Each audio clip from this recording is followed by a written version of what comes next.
I am Jim Collison, and live from the Gallup campus here in Omaha, Nebraska. This is Gallup's Call to Coach, recorded on June 19th, 2015.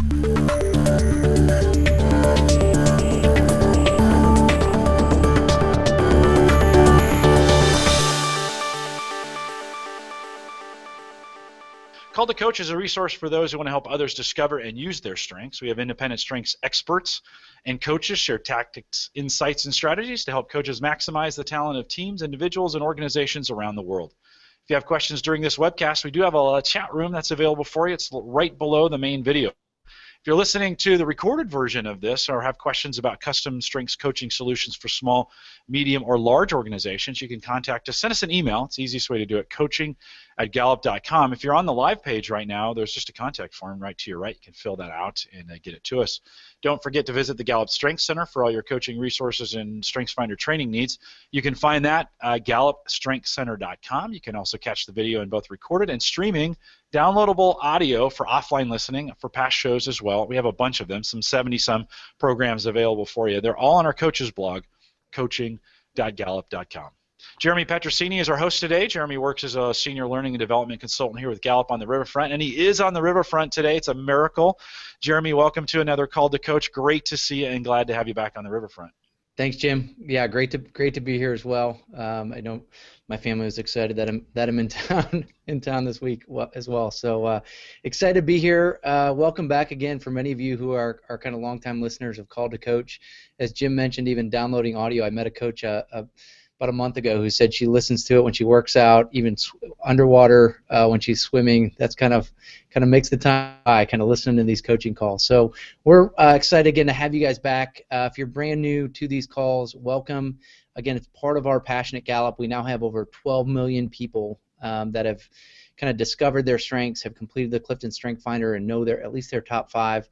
But it's our hope to get to 1 billion, and we know that the only way we can do that is through partnering with our goal of 1 million coaches like yourselves who really would kind of continue to want to reach people and help them not just learn about their themes, but really find ways to really live them out as well. So we're excited today. I know many of you as coaches are familiar not only with the Clifton Strength Finder, but also our Entrepreneurial Profile 10 assessment, and we've launched just early this year, kind of launched a 2-day coaching class around entrepreneurship, so kind of helping coaches like yourselves really understand and master that tool. We were fortunate, one of our early pilots, to have Willy Theisen. Willy's our guest today, but Willy actually was able to kind of sit in on one of those courses, and he, not himself as a coach or a consultant, but really as an entrepreneur. And I know, Willy, we'll get to that at some point, but getting you in a room for 2 hours, let alone 2 days, is sometimes impossible. So thanks again for not only going through that 2-day course, but for being here today. You're welcome. So let me I'm going to kick things over to you, Willy, where we again, you and I have gotten to know each other a little bit, but I would love for people to hear your story. You know, we call this call intentionally Called to Coach. Kind of why are people called to this? I would almost ask you today, tell us about your story as an entrepreneur. Just give us a little snapshot into the life of Willy Theisen. Well, you know, first of all, I'd like to say thank you for inviting me to share some of my thoughts today with everybody here at Gallup and the people that are listening in. You know, I'm a Midwestern guy. You know, I just turned 70 about a week and a half ago. Born in Chicago, raised in Iowa. Father was a railroader. Mother worked all as well during all our schooling. My brother, I, and my sister. Just had some great background. You know, my dad being a railroader, you know, everything had to be on time, which was a pretty good value that we were taught. We didn't know back then, you know, entrepreneurs. We talk about them pretty freely now. Right. We can identify them and all, and test them and coach and mentor them. Back then, it was just about you know, things that I did. Always had a little job here and a little job there, all the way from caddying at a golf course when there were caddies and you carried the bag instead of riding on some elaborate cart. Yep. I did that on the weekends. We got a dime a hole. Before the days of the hovercraft golf cart, right? You're right. I worked at a pool hall. racking balls, not always the most enjoyable place. Some of the people there were, I didn't get treated well, but I learned something that if I ever got to be anybody, I wouldn't treat people that way. That was a big lesson that I learned. And then I moved on to my first job in food and beverage. I was hired at a local diner to be a fry guy, and I was 15 years old, and got the job. And the cook was his name was Bill as well, Bill the Greek, and he said, "Now you're the fry guy, but when I can trust you, I'll let you come down and cook next to me." So I was late, I think, the second day, and so he took me aside and he said, "I'm not going to teach you anything unless you show up on time." So later on in the shift, he said, "What did you learn today?" I said, "I'm never going to be late again." A couple weeks later, and then I'll move on, he said, "Come on over," and he showed me this grill, and he said, I trust you. Now I'm going to show you this thing." And he said, "I'm going to teach you timing. We're going to put the longest thing on over here, the shorter things over here, and then we're going to meet on the right-hand side, and we're going to call that the sweet spot. See, it's so dark there? And then they're all going to come out at the same time." Well, he taught me a lot about timing. Needless to say, he passed away, and another man came in, and it never was the same. And so I left. Went on to college, University of Northern Iowa in Cedar Falls, Iowa. Was there probably 3.5, 4 years, almost 4 years. Didn't graduate. 3.5, 4 weeks. So years. Well, years it wasn't easy for me. There was a lot of things happening, and I maybe I wasn't made to graduate from college. And so one day, I had a talk with my dad, and he was out of patience and out of money. And so my decision was then to hop in my then '61 Ford Falcon and go to California. That's where I was going to really make something happen. So I got as far as the Missouri River, not the Pacific Ocean, and transmission fell out of my car. And so I knew a buddy of mine back at school. His parents lived here, so I called him. I said, "Do you think I could stay with your parents?" And I'm sure everybody out there has heard this, "till I get on my feet." And he said, "Sure." So I moved in with them for a few weeks. I painted, kept the driveway clean, I washed cars, I mowed lawns, and got on my feet, and I've been in Omaha ever since. And it sounds like what you're saying, your story, probably not too different from many others, is you went out, you got a job, you got several jobs, and you, again, were kind of realizing maybe you were learning things along the way. Tell us more about, so you're then stuck in Omaha, which at some point your car got fixed and you had the option to leave town, but you chose to stay here. What was that next step for you then? So again, tell us a little bit about, I think some people maybe out there know Willy Theisen and some of the story of what you went on to create. What was that next step for you? What was kind of your big moment that kind of led to you really realizing, you had a future for yourself? Well, I had small jobs, but I always showed up as I was taught to show up and on time. And when I was about 24 years old, plus or minus, I got hired. A gentleman out in West Omaha was going to build this big group of apartments. And it was a very aggressive project. It was one of the biggest in the city. It was out on West Omaha, 98th and Q Street. It was called Thomasville, and they had a couple buildings up, and there was supposed to be about, I think, 27 or 28 buildings. And I met this man, Tom Fellman, and he was a couple of years older than I was, and he was doing this huge project, and he liked me. We took a liking, and he said, I can build them if you fill them. And I said, I can fill them. And he said, well, the only hours I have now are Saturdays and Sundays because all the other leasing agents, they don't want to work on the weekends. I will. Which Saturdays and Sundays you want? I said, I'll take them all. I'll take every one of them. Okay, so I did. I got a free apartment, which was nice. I got a garage, which was nice. And I met and greeted and toured everybody that came in there on Saturday and Sunday. And my sales conversion rate of people coming and filling out applications and saying yes, giving a deposit check was much greater than any of my counterparts. And so that was my first, and it just taught me a lot. He taught me an enormous amount about confidence. He built my confidence on and my skill level. And it was doing the same thing every Saturday and Sunday. Then I started working on Friday. Then some people didn't want to work on Fridays. Well, that was the sweet deal. Friday, no one really knew. That was the gravy. And I got my hands on that. And so I picked those days, and I worked, and I did very well. Yeah, I'm hearing some of your themes too, and I didn't beginning, but that discipline and self-assurance, right? Discipline is I'm going to be there regardless. That self-assurance is, and I believe it's going to turn into something. Like you said, that actually became really kind of what set the tone. So your other top 5 real quick, just for the coaches listening: futuristic, strategic, discipline, maximizer, self-assurance. Right, so you kind of saw them even at an early age kind of coming to play. But yeah, and I didn't, this test now, and I just, I've taken not only the Strength Finders, but I've taken the EP10, which we'll chat when it's appropriate. But yeah, these were the things that I was taught, but I gravitated to. I did well at those 5 things, and not knowing those were really it, but it just kind of made up my day, which made up my week, which made up my month. It was time and time and time again. And never got monotonous, and it became natural. It was just a natural instinct. It was easy for me. So make the link then. Godfather's Pizza obviously is kind of one of the many things I think that you're famous for. We had the chance when the class was here too. You kind of shared with us a little of the story of where taco pizza came from, and so I know my colleague Heather surprised you haven't ordered a few taco pizzas, right? They kind of arrived there at the end of the day. But yeah, at the end of the Godfathers, how that took off and really became what it is today.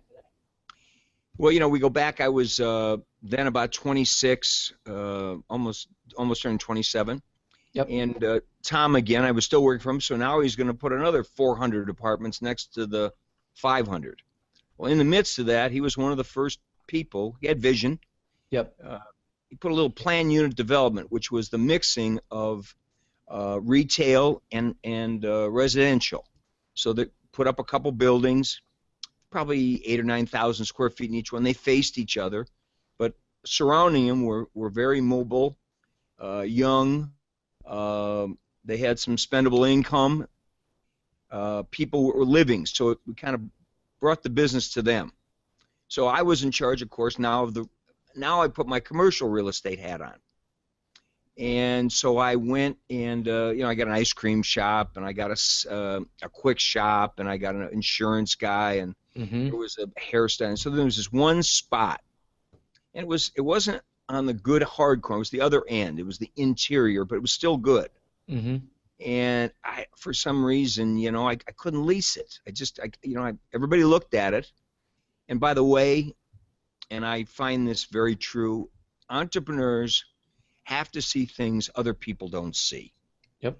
And that's no magic. It's not like we have a magic, but we look at everything, and there's nothing too small. Don't sweat the small. I sweat everything. And so I kept looking at this thing. So I said, I gotta do something with this. So I was going to do a deli. I knew little or nothing about deli. I didn't know anything. So it came about, how about pizza? And so I said, yeah, that's good. I didn't know much about pizza. I know how to eat it, and that was it. So I partnered up with a young man that lived at Thomas, about 5 blocks away. He was the manager of the pizza. So I went down there, and we threw the idea back and forth. He said, yeah, that sounds like a good idea. And so together, we put together this recipe. Didn't have any money, a couple $1,000. Asked a couple of my relatives. One of my uncle did throw in a few dollars. My dad thought it wasn't such a great idea, and he said no one in our families have ever had their own business. I was supposed to be a railroader because my grandfather was, and my great-grandfather, and I kind of broke the railroad chain. I don't know. I just wanted to do something different than that. So I think a real moment was somebody had to go to the bank, and it was me. So I put a tie on. It was uncomfortable. It was tight. And so I went over to the bank, and I called ahead, and the bank manager lived at Thomasville. So I kind of seen him in passing. And so I said, I've got an idea and I want to pass it by you. He said, okay. So I made an appointment, went in, and got called into his office, and I sit down, kind of like today a little bit. Yeah, sure. Except no tie, and No I looked tie, at him. yeah. And I thought there'd be a little bit of small talk, but there wasn't. And he said, okay, what's your idea? And I said, okay, here's my idea, real quick. I'm not going to take a lot of your time. I'm going to make a pizza. I'm going to make it bigger than my head. It's going to be this thick. I'm going to put a pound of cheese on top. I've got all kinds of people living around me. I'm going to sell them for a reasonable price, and it's going to be a success. That's my business plan. He looked over at me, and he just had these steel gray eyes, and he looked, and he had the chin, and he just said, I liked that idea. You know? You were probably smart enough to make the appointment at lunchtime, right? Catch him when he's hungry. I think it was 12:30. Now, if I remember, I think it was around 12:30, and he hadn't eaten, and so he said he liked it. He pulled open his drawer. He gave me the SBA form, Small Business Administration, which is still doing business today. That was 40-some years ago. Yeah. And he said, fill these out, and it kind of stumped me, and I looked at it, and he goes, I got to have them in a week. I said, okay, and he said, you want somebody to help you fill them out? I go, yeah. Can you? He says, I got a guy, a part-time guy, an accountant guy. You got to do it at night. Will you work at night? I said, I'll start tonight. Always ready to work. You can't say, well, maybe a week from Tuesday. Yeah. Yep. I said, let's do it. Let's start on them tonight. Put it together. I drew the plan on it. You know when they say on a napkin? It was about on a napkin. Had it about a third of the way done. I'd ordered equipment with no money. I said, don't worry about it. I'll take care of it. Got the loan. When I went in and signed the final papers, he looked at me and he said, okay, now listen. When I come to Godfather's, I want to see you. Mm-hmm. So I went out to the car, and Greg was out there. He said, how'd it go? I said, we got it. He said, what did he say? He said he wanted, every time he came into Godfather's, he wanted to see me. I said, what do you think that means? He said, you got to be there all the time. Some of the best advice ever. Mm-hmm. That was the start. And the name came from the movie that came out in 1972. This is September of 73. We opened, and it was an unbelievable success from day one. Mm. Everybody loved it. I thought they'd love it. Turned into how many franchises? When I sold it 10 years later, we had in excess of 900. Yeah. It's awesome. 3 years running, we opened 150. We're the fastest growing chain in the country, pizza chain. We opened 150 restaurants consecutively 3 years in a row. So we opened 450 in 3 years. Yeah. And I went to every one of them. Well, and what I love about your story is you emphasize something, and I know you've heard this a lot from Todd Johnson, who leads all of our entrepreneurship stuff, and again, Jim Clifton and others. But when we always talk about entrepreneurs, it's not that the idea is so different, right? Pizza wasn't something you invented, but it was this idea of saying, can I take an idea and turn it into a customer? And I almost can guarantee when you talk about sitting with that banker and saying, I'm not just creating a pizza place, it's right here on the corner of all these apartments. I got customers that will buy it at a reasonable price, and I'm willing to put in the work to be there. I mean, that's what an entrepreneur does, is right, turns that idea into a customer.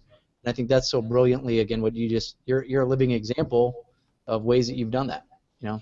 Well, you got to hit the reset button. You have to adapt yourself to, what's really happening. And there was not, I think at that time we sort of invented pan pizza for the masses. Yeah. And we didn't know it. We had to put it in a pan because it was so big. All of our competition cooked on the floor of the oven, Yep. and we couldn't, because if we try to move it, it'd fall all apart. So we put it in a pan, and it was pan pizza, and the competition then caught on a couple, 3, 4 years later and started doing things a little bit differently. But we're the quiet one. Pizza Hut learned a few things, right? Learn from each other. I mean, I don't know if there's any original thoughts. You hang around with smart people, and you get a little bit smarter. Yeah. No, that's awesome. So I want to come back to something, because I think this is fascinating. I think both for myself as a coach, as well as the other coaches out there, when we're working with entrepreneurs. I just came away from a session on Monday with an entrepreneur, had started his own financial advising firm. It grew from him and his buddy to now 200 people that work for him. It's growing by leaps and bounds. There's a certain way of thinking of what you guys bring, but I think the fascinating piece is when you bring insight in a language like tools like the EP10 and the Clifton Strength Finder, it gives you insight in a language both about how you're wired but also about the people around you. You mentioned you didn't have Strength Finder back when you were doing all this stuff, but you just took them, both assessments this last year at age 69. So what insight did that give you, right, that even you wish you would have had years ago, or to younger entrepreneurs out there? What's really the value of some assessments like what Gallup's built around both the Clifton Strength Finder and the EP10? Well, when I was asked to take it, and Todd Johnson from Gallup asked me, and we sit on a board over at University of Nebraska Omaha, an entrepreneur and franchising and innovation board for the School of Business, and that's the first time I met him. And we met, and we chatted at the meetings. But he said, you ought to take that, and I was a little reluctant. I didn't want to fail it, but you can't fail it. And he told me that, and I said, well, maybe you don't want to look at I didn't want to look at myself. Sure. Okay? Couldn't even imagine it, but he's persistent, by the way, if you haven't, or anybody hasn't figured that out. And so he'd come by and say, have you taken that yet at the next meeting? And I'd say, no, but I'm going to. And then one day, I go into my office, and my assistant that's been with me for 14 years, she asked me, she said, did you take that test yet? And I said, no, but I'm going to take it now. So we got it fired up on my iPad. 25 minutes later, I was done. A minute and a half after that, I kind of turned away when we hit whatever that button was, and bang, it was there. And that's the first ever. There's never been anything. And so I said, it's another test.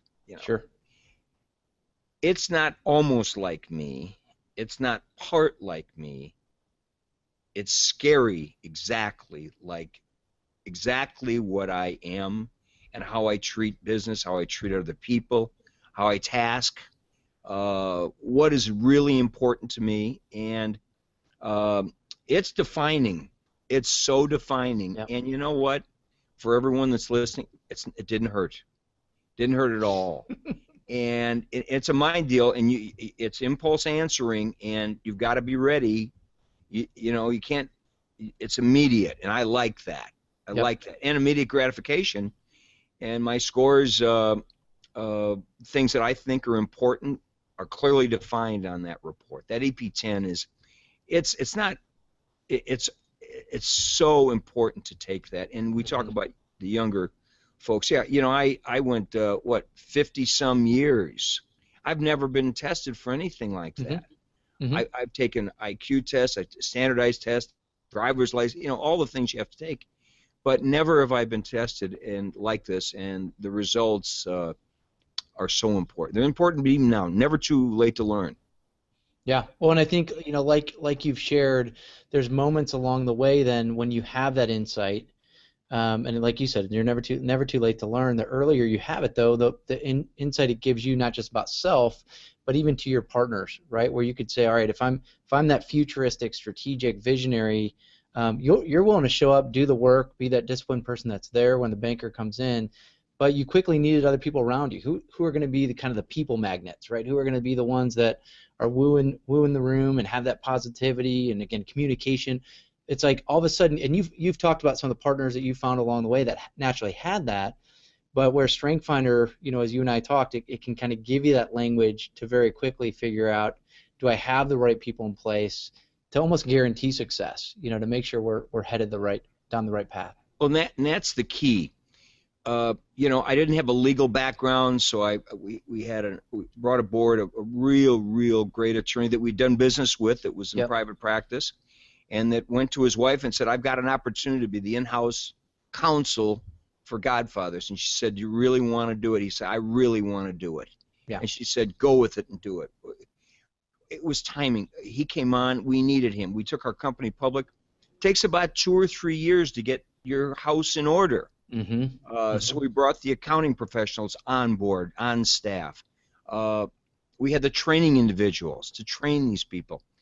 one of my jobs was I had to attract other entrepreneurs to have these franchises. I had to find the people that thought similarly to me and would work hard, would be those people that would develop those relationships with their customers, with their employees, and there's a big part of surrounding yourself. We build a culture.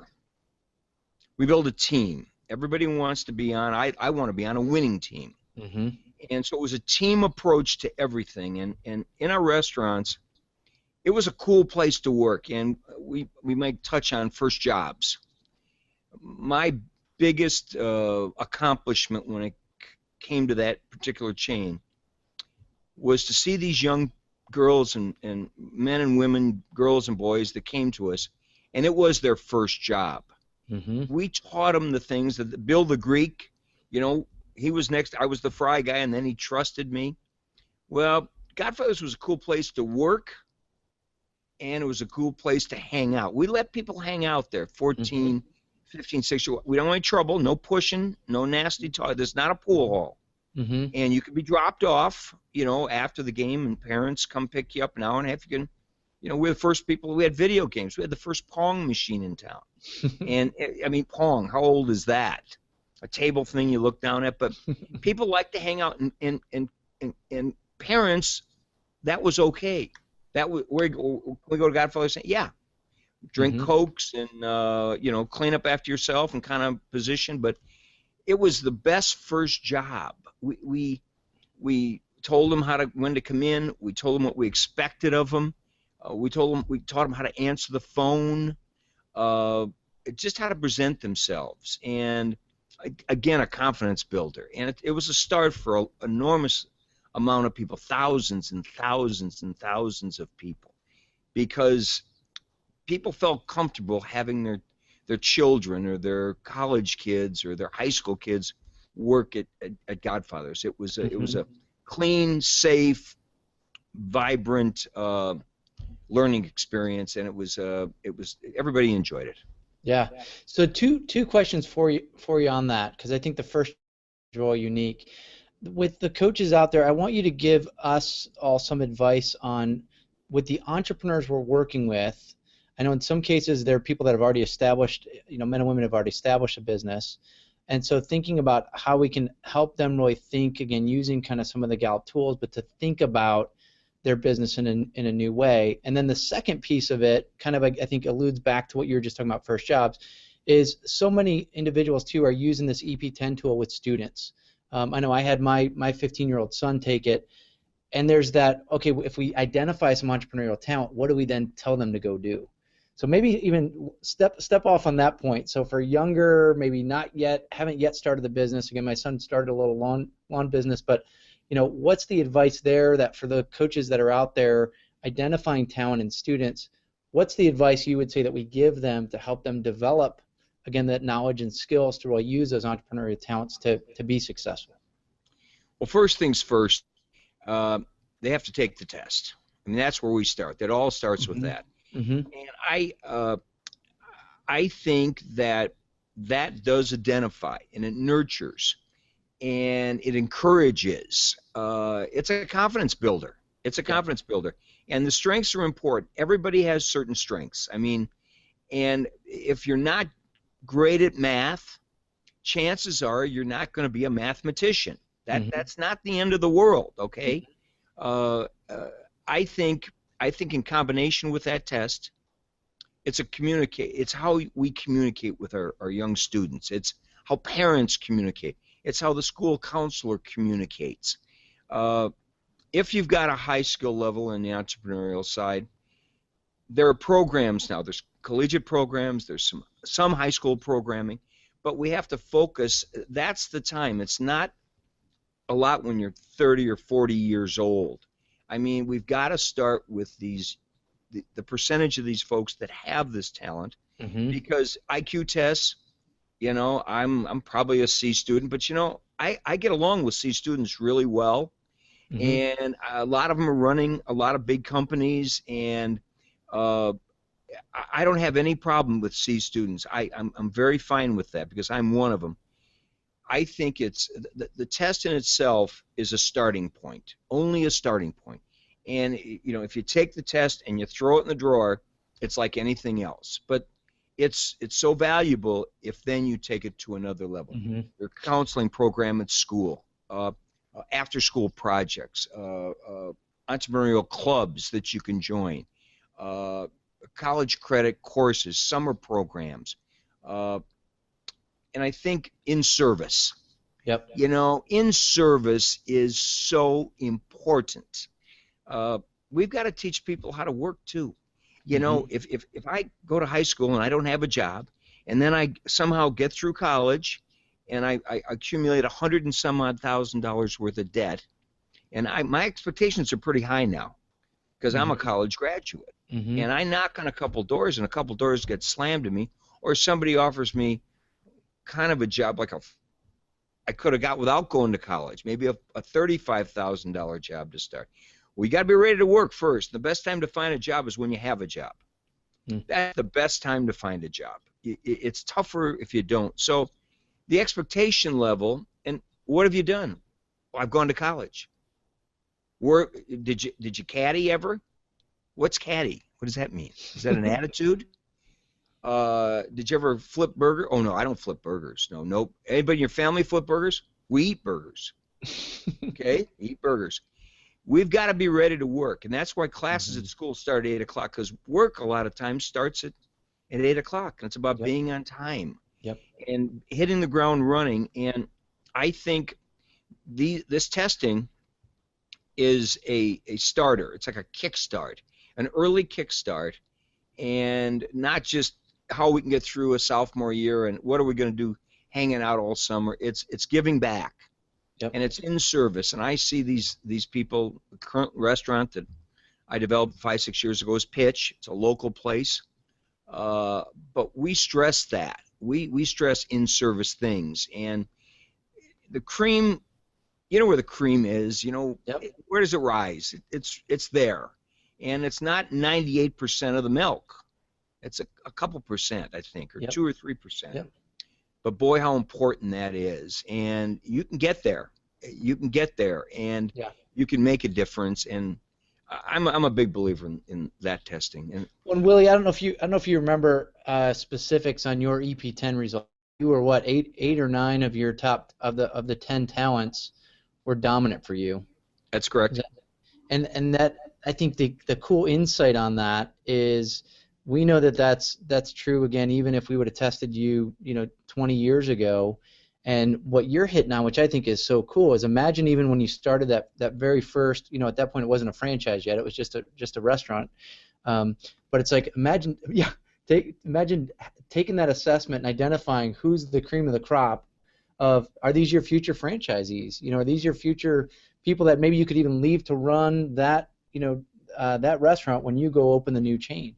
And I think for individuals out there to realize this is a tool to assess and identify talent at an early age, for existing entrepreneurs, for future entrepreneurs. It's that whole idea of just saying this gives an insight into natural talent of somebody like yourself, that we then find a way to get out of their way, or give them those experiences, teach them kind of all those kind of hard life lessons that they need, that can then add really to their success. So I love hearing you talk about that. But well, in all these people, these franchisees that came in, these are handshake. We didn't even have documents. The first couple of them, I look them in the eye like that banker stared me down. Yeah.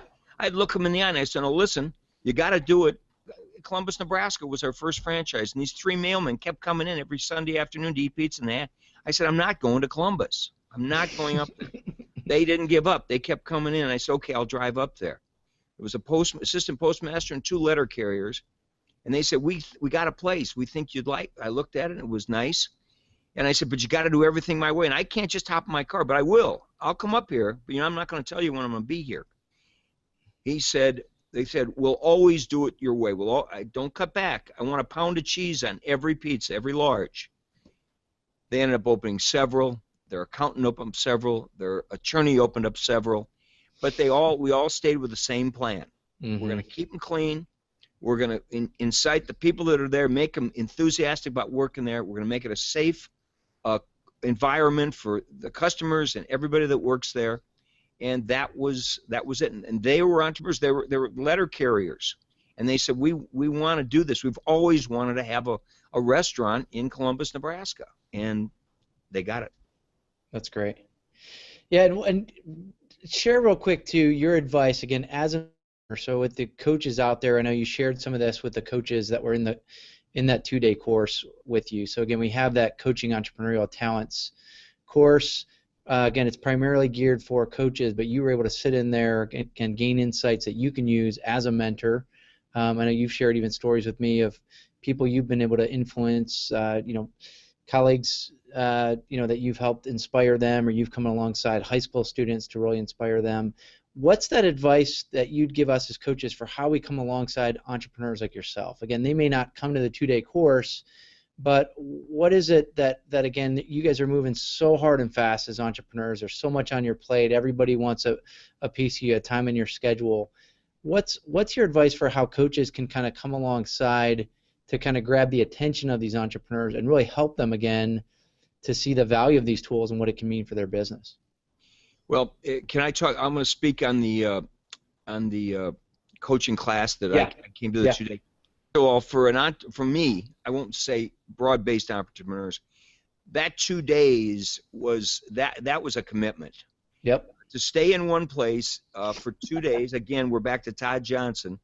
He suggested it, and then he kind of left me alone. He said, we got one coming up, and so I was in the office, and I asked Carrie. I said, pull that.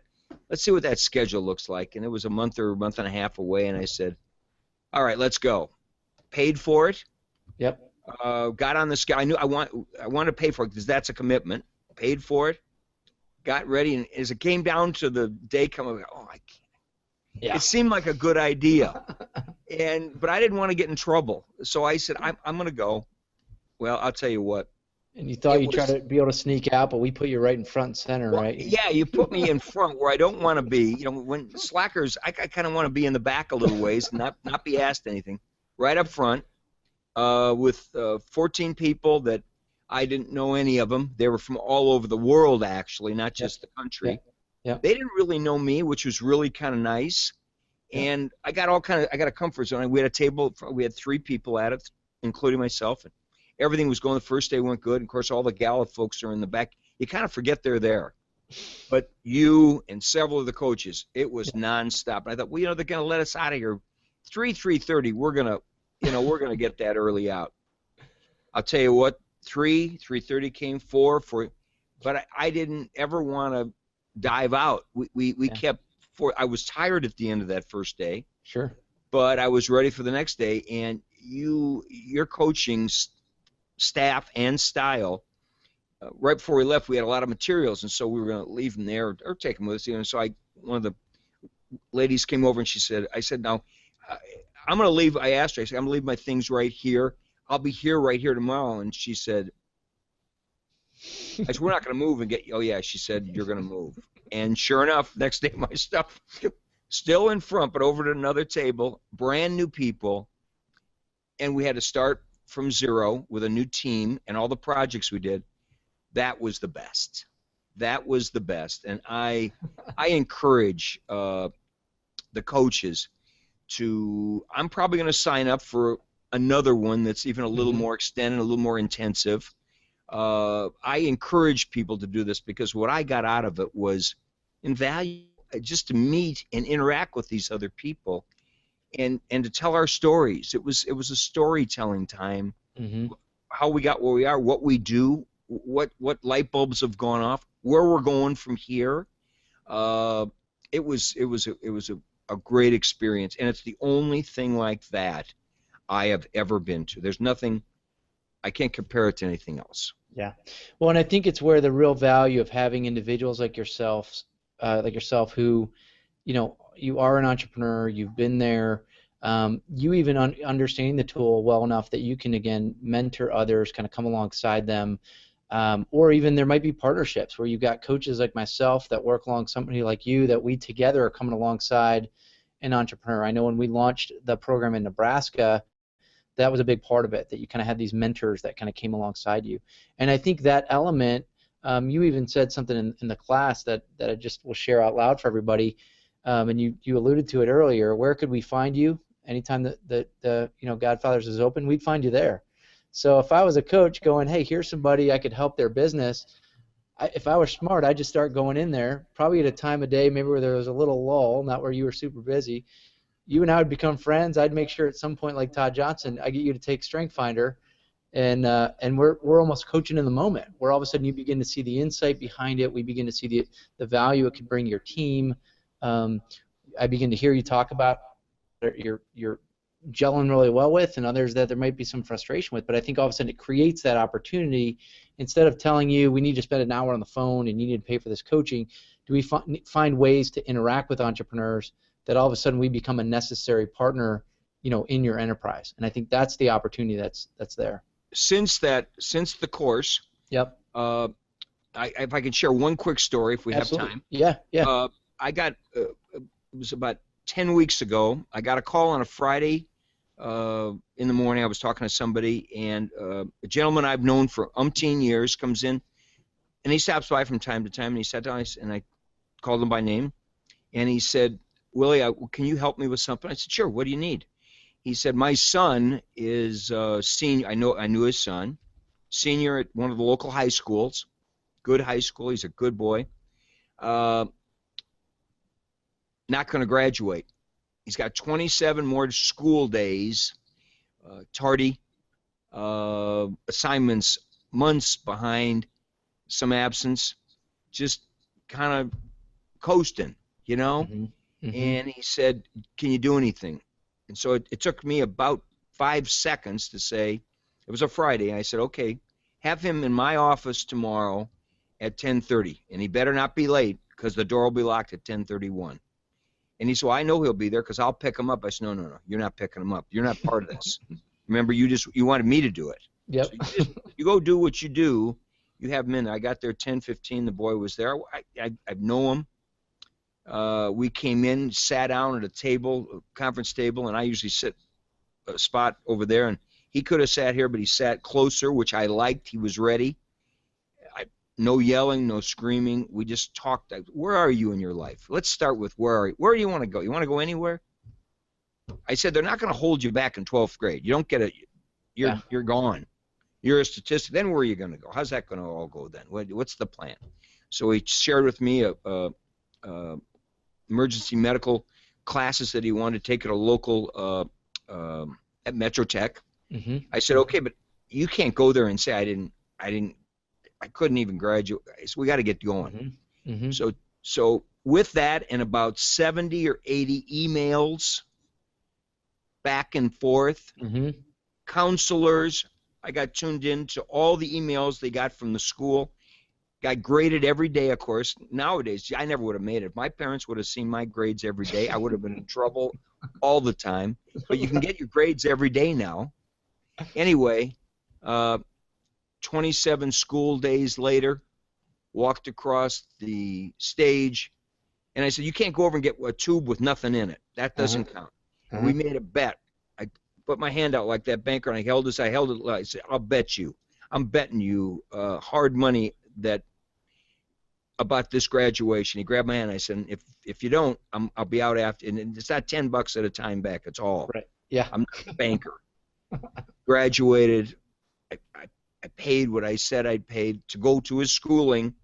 That goes to his schooling that's coming up in August. But that was the biggest joy, and I don't know if I would have taken it as seriously if a few weeks before I hadn't completed this class. I mean, I may have not attacked it so quickly. I may have not have. The urgency may not have been there. We'll meet up next week and see how things are going. We went into action that next morning and a Saturday. And I had some things planned, by the way. Yep. Canceled everything I had to meet with this young man, and that's one of my biggest accomplishments. I will tell you that. I'm so very proud of him.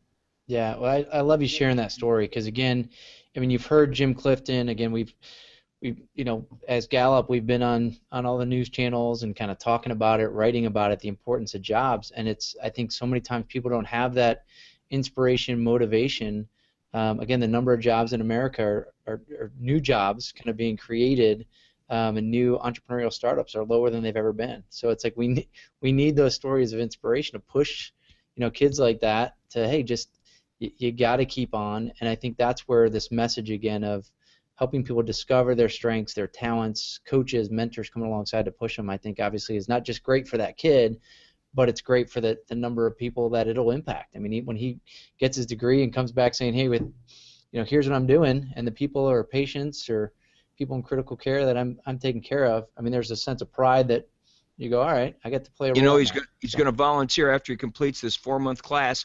Yep. He's going to volunteer at the hospital to drive the ambulances, and when they need a driver, when the paid job comes up, you know where he'll be? First in line. Yeah. He'll be the guy. And I've been working with young people all my life. I mean, that's all I've really worked with. The majority of the people have been 21 or less. Yep. And it's first jobs, and when somebody really wants the job. Yep. When they come down the street and they come in, and you can tell by the way they present themselves. Yep. Well, my dad wanted me to get it. You know when you're looking at them. I mean, we can make something out of nothing sometimes, and we do that. Yeah. We take time with them, and I'm a second chance guy. I'm about second chances. I'm not one and done. I'm not a one-trick pony, and if there's a good legitimate reason, then let's try it again. Let's give it another go, and it works. It works sometimes better the second time. You let them stumble a little bit and then correct it. A little check, like in hockey, they need a check, and then away we go. Now we know what we got to do here. But young people have been since day one. I got them I got the kids out of school early so they can come to work at Godfather's. Yeah. and you got to do your homework. You get out at 1:30. You got to be here. No hanging out. Your job doesn't start at 4. It starts at 2 o'clock. If you get out at 1:30, you got about a half hour to get something to eat or something, or you can eat when you get here, but you got to get here by 2 o'clock because you can only work till 6. Yeah. So, and the school's always cooperated with us. They always, where was your job? Godfather's. All good. Yeah. And they knew where they'd be. So it was, I don't know, that's all I've worked with is young people. And, of course, the franchisees were older. But the vast majority, the thousands and thousands of individuals, all young people, and the majority of those, all first jobs. Yeah, we got to find them at an early age and invest in them. So, Jim, any questions from the chat? Yeah, I do. Actually, Willie, when you told the story when we first met, and I think there's a really important part of it where you put up front a financial incentive for the student and said, you finish and this is yours. You don't finish, it's not yours. How important is that incentive in the beginning? Well, I didn't have to do it, but and I don't do this. I bet against him. I said, you got 27 days and you got 5 months of work. Now you do the math. You divide 5 months into 20. There's not enough time left. And I bet him. I'll tell you what. It was $1,600, and that's his tuition at Metro. And I said, on that Monday after that you may not make it because I'm going to bet against you. I'm coming looking for you. That's what I'm going to do. And I'll find you. I'm going to find you, and you better find the money. And it was an incentive, but I think he would have done it without it. But I was willing to put forth, and it wasn't for his pocket. It wasn't for wheels for his car. It was to further his education. And he's a great young man. He's a good-looking young man. He's confident. He's going to have a great life ahead of him. He just needed a little more. Sometimes you stop listening to your parents. Well, maybe you'd say, I've heard they've been singing this song for a long time. It's the same old. I didn't sing the same song. Mm-hmm. I'm not your parent. I'm gonna coach you through this thing, and you can get up and leave. There's the door. He didn't get up and leave, and he didn't have to sit right next to. He could have sat over there. Yep. He took it face on. I liked that. When I came in the room and he was sitting right there and I had my stuff here, I thought that he was manning up. And maybe he was expecting worse than it was, but we got right to the point. We didn't say, how's things going? I said, what are you doing? What do you want to do? And we got right into the action of it, and I'm so very proud of him. Just so very proud. But yeah, and I think the important part is that challenge, right? It was a challenge, right? Bringing it straight on and saying, hey, this is the way it's going to be. You're going to make it, or you're not going to make it. And I think that's sometimes, yeah. Jeremy, we do have some courses coming up here in July and August around EP10. You want to highlight those real quick? Yeah, couple things with the EP10 course. So again, coaching entrepreneurial talents. The design behind that really is sort of like with our Clifton Strength Finder class. It's designed really to just do kind of a deep dive into, you know, what are the EP10 talents. There's 10 again that we discovered in looking at coaching entrepreneurs, really what that means. We also then kind of really give you some tools like in our other coaching courses around how do I have these conversations with somebody? How do I help them read their report? Again, oftentimes it's not just about the individual, but it's about the team. That piece too that we really want to think about. You know, what are we doing to kind of help individuals to be set up for success, and what can we do again to kind of help them really kind of think about their key partners. Willie, as you were kind of saying and alluding to, it's not just I need to do it on my own, but you very quickly need to find a group of people around you. So we've got a course coming up July 22nd, 23rd in Chicago. Again, it's a two-day course. Registration, we still got a couple weeks here to register, and then there's another course in August, the 19th to the 20th, that'll be in Washington D.C. Very cool. And Willie, one more question: can you really put lettuce on pizza? Well, you know, when I invented that taco pizza, you know, all my people around me, you know, and I don't know, I said we got to invent one, and so one afternoon, like we got a few people together, some probably smarter than me, and they kept saying, what about the lettuce? I said, don't worry about the lettuce. We'll put the lettuce on later. Don't let the lettuce get in the way of this great tasting pizza. So we cooked it, and fresh tomatoes and lettuce on top, and that was 42 years ago in September. And by the way, it wasn't supposed to happen. Nobody really wanted it, but it's the #1 selling pizza in the chain today. Now, that's a test of time because they haven't changed recipes. Mm-hmm. They're still making it the same, and it was a good idea, but you know, they've had a lot of people come and go since then, but that taco pizza, the lettuce has never failed us, but they made a big deal out of that, and but I prevailed. I said, we'll get it done, don't go alone, we'll do this. And so thank God, because it's not only a favorite for a lot of people. My daughter, one of my daughters who lives in California, comes in every summer for several weeks, and that's the first thing I got to have that taco pie. And we head over to Godfather's. We go to the one in Exarban Village, and it's as good as it was then. It may be better. I don't even know. Maybe a little better, but it's still on the menu, and it's the #1 pie. It's always very good. One of my favorites. Willie, thanks for taking a few minutes to be with us today, and I appreciate you taking the time to interview with us. And we'll get to spend a little time together at lunch, so hang around. Don't go too far away. I'll be here. All right, sounds good. We want to remind everyone to take full advantage of all the resources we have available to you at the Gallup Strength Center.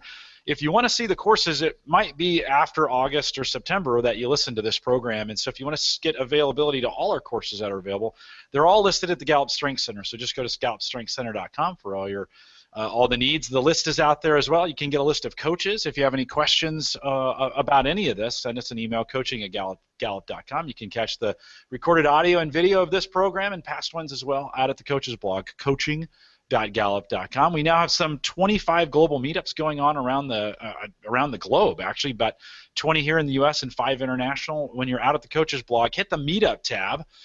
We'd love to see if one of them is in a city near you, and if it's not, maybe you should start one. Let me know. You can send me an email, get in contact with me. I'll help you get that meetup started in your city as well. We've also created a subscribe page out there for the blog as well. So if you want to sign up and get notified when we put new posts, new webcasts, those are available for you as well. We want to thank everyone for joining us today, and if you enjoyed it, we'll encourage you to share it through any of your social networks that you can do that. And with that, we'll say goodbye, everybody.